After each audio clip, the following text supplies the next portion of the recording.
Hello everyone. So guys, आज हमारे पास next naming reaction है, that is the Hoffmann bromamide degradation reaction. अब देखो ये रिएक्शन क्या कहती है। इस रिएक्शन को हम एचबीडी रिएक्शन भी कहते हैं। हॉफमैन नाम कहाँ से आया? हॉफमैन एक जर्मन केमिस्ट थे जिनका पूरा नाम अगस्त विल्हेम वॉन हॉफमैन था। Bromamide means bromine plus amide आपको एक साथ देखने को मिलेगा, और डिग्रेडेशन मींस एक कार्बन एटम आपको कम देखने को मिलेगा। क्लियर? तो इस सब को हम देखते हैं। देखो सबसे पहले जनरल रिएक्शन क्या कहती है। ये कहती है कि आपके पास है एमाइड, इसकी रिएक्शन आप करवा रहे हो Br2 ब्रोमीन प्लस NaOH और KOH। ये जो सोल्यूशन है आपके पास, या तो ये एक्वस होना चाहिए या फिर ये एथेनोलिक सोल्यूशन होना चाहिए। क्लियर? एक्वस और एथेनोलिक सोल्यूशन ऑफ स्ट्रॉन्ग बेस। यहां से आपके पास क्या बनता है? RnH2। ये क्या है? आपका एक प्राइमरी अमाइन। क्लियर? यानी कि यहां पर क्या बनता है आपके पास?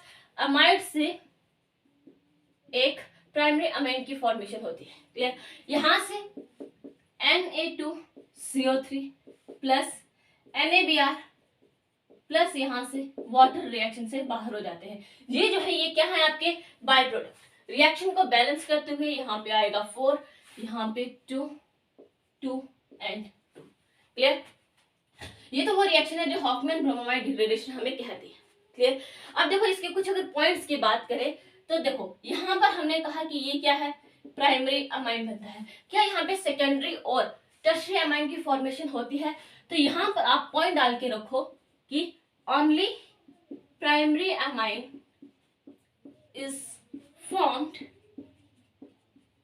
इन Hoffmann bromamide degradation reaction. Clear?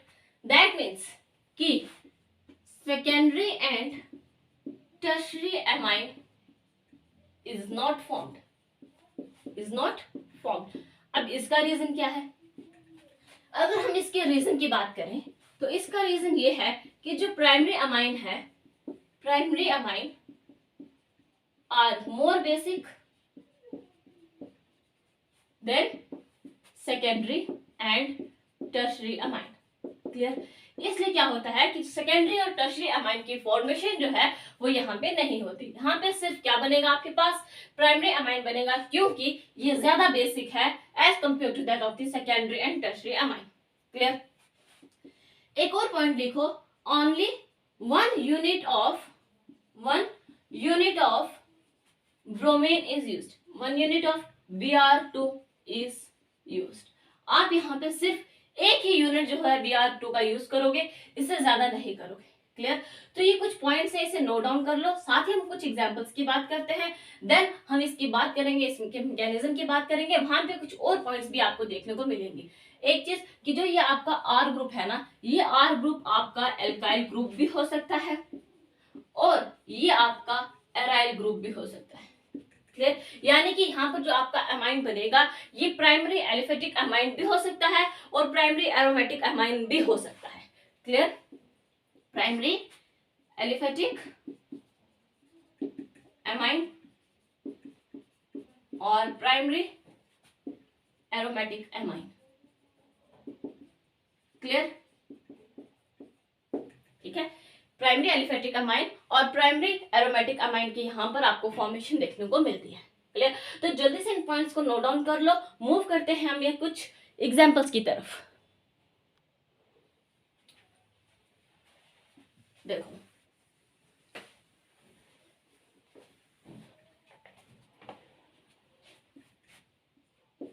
CH3 C double bond O NH2 Br2 plus NaOH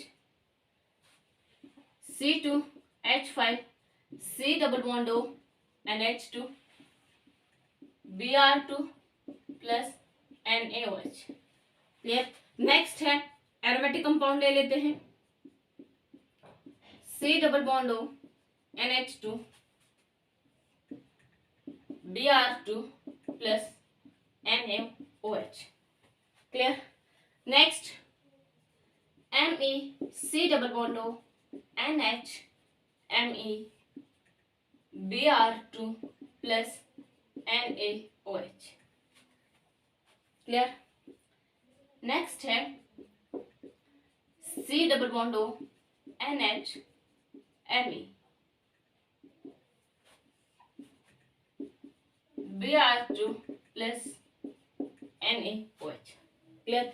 ये कुछ आपके पास एग्जांपल्स हैं, इन्हें करते हैं वन बाय वन। देखो पहले आपके पास ये क्या है, एक अल्काइल ग्रुप है। यहाँ पे आपके पास किस तरह से बनेगा, CH3NH2। कैसे पता चला, ये जो आपका C double bond O group है, यहाँ पर क्या होता है, ये कम हो जाता है, यानी कि ये यहाँ पर बाहर निकल जाता है और CH3 डायरेक्टली NH2 के साथ अटैच हो जाता है। यही तो हमने किया यहाँ पे कि R और NH2 का डायरेक्ट बॉन्ड बन गया और C डबल बॉन्ड O यहाँ से बाहर हो गया। क्लियर। नेक्स्ट है इसी तरह से आप C2H5NH2, ठीक है। नेक्स्ट NH2, ठीक है। C डबल बॉन्ड तो यहाँ से बाहर चला गया, प्लस ये जो बाई प्रोडक्ट है ये भी बनेंगे। क्लियर। अब देखो यहां तक तो समझ आ गया, इजी था। बात है यहाँ पर लास्ट के दो एग्जांपल्स की, अगर आप बात करो, ये है आपके पास क्या और ये भी क्या, दोनों अमाइड है। यहां से क्या बनना चाहिए हमारे पास, NHMe। क्या ये यहाँ पर पॉसिबल है, तो यहां से बड़ा सा क्रॉस लगाओ, नहीं। क्यों, क्योंकि ये क्या है आपके पास सेकेंडरी अमीन है, ठीक है। और हमने पढ़ा है कि सेकेंडरी अमीन यहाँ पे नहीं बनता, सेकेंडरी और टर्शियरी अमीन की यहाँ पे फॉर्मेशन नहीं होती, क्योंकि जो प्राइमरी अमीन है ये ज्यादा बेसिक नेचर में होता है as compare to that of the secondary and tertiary amine. Clear. Similarly क्या ये यहाँ पर पॉसिबल है, देखो NHMe। क्लियर। तो ये वाले रिएक्शन तो पॉसिबल नहीं है, ये वाले रिएक्शन पॉसिबल है। क्लियर। अब ना इस वाले को आप ध्यान से देखो, ये जो प्रोडक्ट आपके पास बना, ये क्या बना आपके पास, एनिलीन। लास्ट लेक्चर जो हमने गैब्रियल थैलामाइड सिंथेसिस की थी, वहां पर हमने एक पॉइंट बनाकर लिखा था कि एनिलीन की फॉर्मेशन जो है वो गैब्रियल थैलामाइड सिंथेसिस में नहीं होती, लेकिन HBD रिएक्शन में होती है। क्लियर। तो आपसे ये पूछा जा सकता है कि ऐसा कौन सा कंपाउंड है जो HBD रिएक्शन तो शो करता है लेकिन Gabriel phthalimide reaction synthesis show नहीं करता, तो वो कौन सा है, एनिलीन। एनिलीन एक ऐसा है जो HBD रिएक्शन शो करता है लेकिन Gabriel phthalimide synthesis reaction show नहीं करता। क्लियर। तो जल्दी से इसे नोट डाउन कर लो, मूव करते हैं हम नेक्स्ट मैकेनिज्म की तरफ। क्लियर। देखो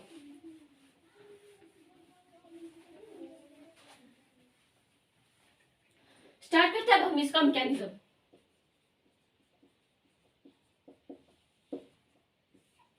ठीक है। देखो ये है आपका एमाइड, ठीक है, नाइट्रोजन के ऊपर लोन पेयर। क्लियर। यहां पे क्या होता है, आपके पास बेस भी है NaOH। क्लियर। और आपको ये भी पता है कि जो ये हाइड्रोजन है ये क्या है, एसिडिक नेचर के हैं, ठीक है। तो ये H पॉजिटिव की फॉर्म में बाहर जा सकते हैं। ये क्या करते हैं, OH जो है इस हाइड्रोजन को अप्रोच करते हुए H पॉजिटिव की तरफ, ये हाइड्रोजन क्या करेगा, OH के साथ मिलकर वाटर की फॉर्म में यहाँ से बाहर निकल जाएगा, लेकिन निकलने से पहले ये अपने इलेक्ट्रॉन्स क्या करेगा, इस नाइट्रोजन को दे जाएगा और आपके पास यहाँ पर फॉर्मेशन होती है कुछ ऐसी कि नाइट्रोजन के ऊपर आ जाता है एक नेगेटिव चार्ज। क्लियर। कहां से आया कि जो ये हाइड्रोजन है निकलने से पहले अपने इलेक्ट्रॉन्स नाइट्रोजन को देके जाता है। क्लियर। नेक्स्ट क्या है आपके पास है Br2, ठीक है, जो हमने एक यूनिट यूज की थी ना यहाँ पे, ठीक है, ये आती है।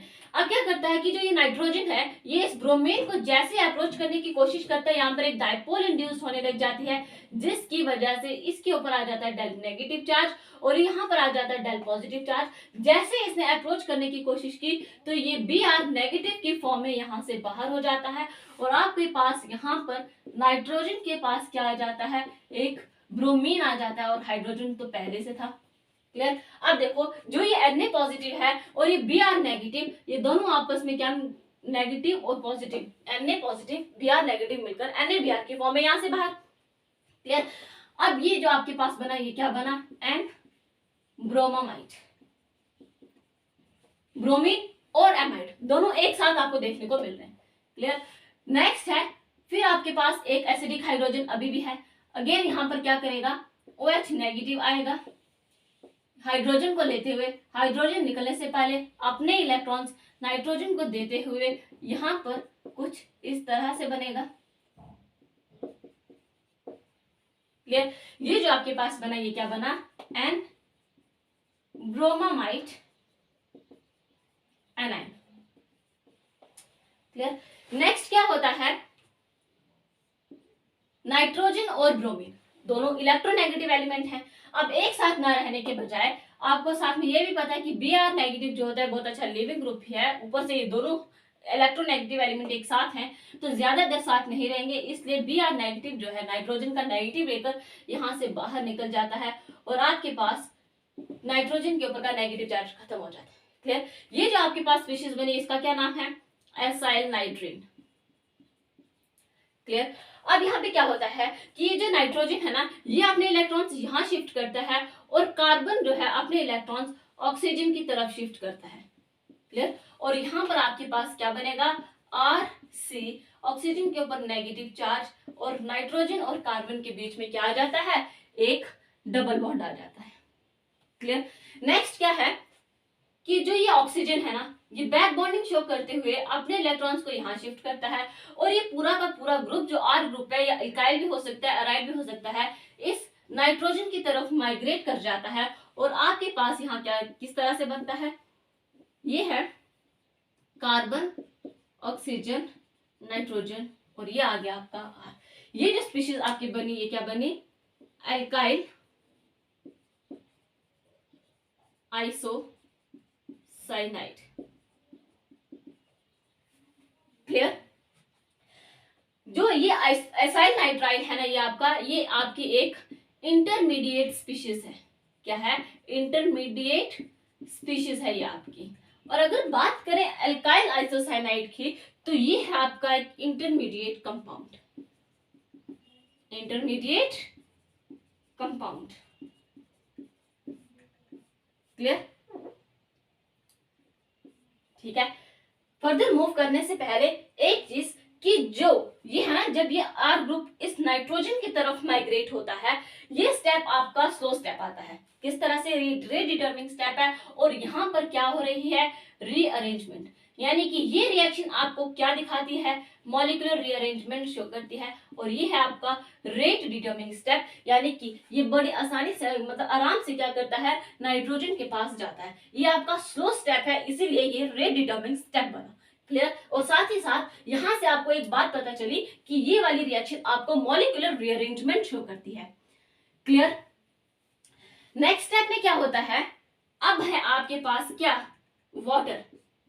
अब ये वाटर कहां से आया, ठीक है, क्वेश्चन यही बनता है ना कि वाटर आया कहां से, क्योंकि रिएक्शन में हम के वाटर ले ही नहीं रहे हैं यहाँ पे। ठीक है, तो ध्यान से देखो कि जो आप यहाँ पे सोल्यूशन ले रहे हो ये एक्वस सोल्यूशन ले रहे हो। क्लियर। तो यहाँ से आपके पास वाटर आ सकता है। वाटर का जो ये ऑक्सीजन है ये क्या करता है, इस कार्बन पर अटैक करता है।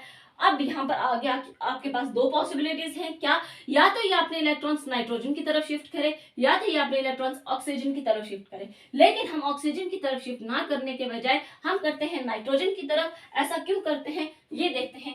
यहाँ पे ये है आपका नाइट्रोजन, जैसे इसने अपने इलेक्ट्रॉन्स यहाँ शिफ्ट किए नाइट्रोजन पे नेगेटिव चार्ज आ जाता है और कार्बन पर अटैक किसने किया है, वाटर ने, इसके ऊपर आ जाता है पॉजिटिव चार्ज।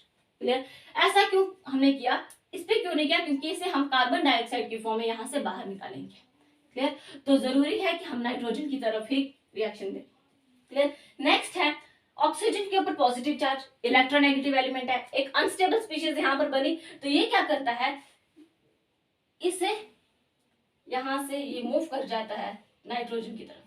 क्लियर। ध्यान से देखो क्या होता है कि H पॉजिटिव जो है ये नाइट्रोजन की तरफ मूव कर जाता है। जैसे ये यहाँ मूव करता है तो इसका जो पॉजिटिव चार्ज है वो खत्म हो जाता है और ये क्या करता है, इस तरह से नाइट्रोजन के ऊपर आ जाता है एक नेगेटिव चार्ज और ये बना कुछ ऐसा। क्लियर।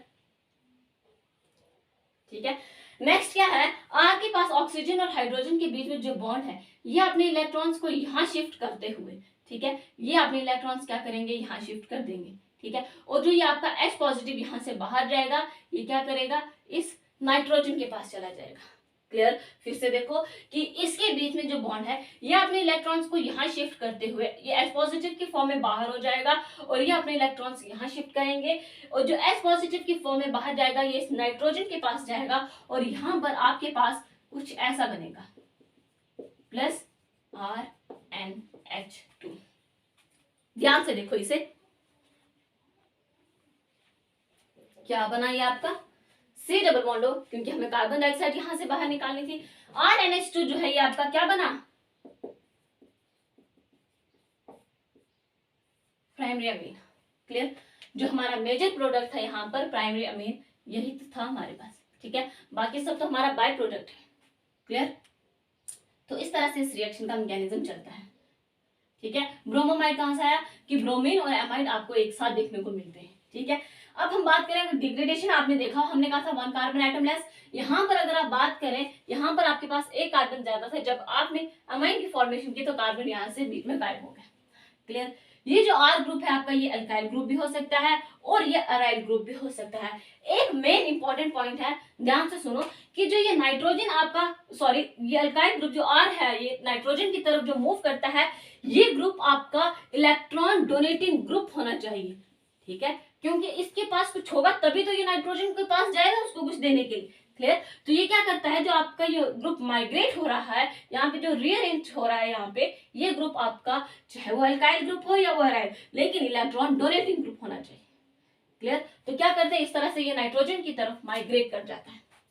क्लियर, ये आपका इंटरमीडिएट कंपाउंड, ये आपकी इंटरमीडिएट स्पीशीज बनी, और फाइनली हमारे पास क्या बनता है यहाँ पे, प्राइमरी अमीन, ठीक है। क्या बना हमारे पास यहाँ पे, RNH2, यही तो हमें चाहिए था यहाँ पे। क्लियर, जो हमारा मेजर प्रोडक्ट है ये प्राइमरी अमीन ही है, ठीक है। तो गाइज यहाँ पर क्या करते हैं, हम अपनी रिएक्शन को स्टॉप करते हैं मैकेनिज्म के साथ, हमने इसकी एग्जांपल्स भी देख ली। और एक इंपॉर्टेंट पॉइंट कौन सा था, जो एनिलीन का था, कि गैब्रियल थैलेमाइड सिंथेसिस एनिलीन की फॉर्मेशन नहीं देता, जबकि HBD रिएक्शन ये फॉर्मेशन देती है। क्लियर, एंड आई होप कि ये वीडियो आपके लिए हेल्पफुल रही होगी। Thank you so much.